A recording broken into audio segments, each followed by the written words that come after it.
Magandang hapon sa lahat. Good afternoon everyone. Happy weekend. Let's have a quick Tagalog WOTD. And we have the word Sabi-Sabi for our WOTD. Sabi-Sabi. Sabi-Sabi. Sabi-Sabi.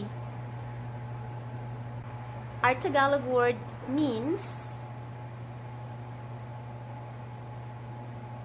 or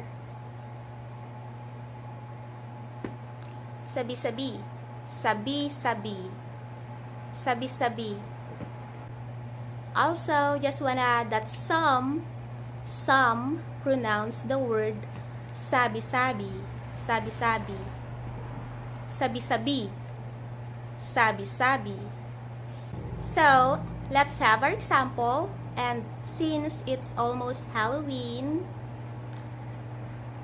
let's say, ang ating halimbawa ay, if someone said, oh, you know what guys, they're saying that there's a multo or ghost in that old building there.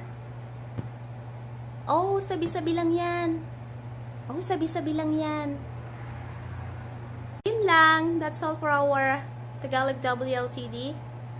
That's up to you guys if you're going to believe that there is a ghost in the old building or it's just sabi-sabi.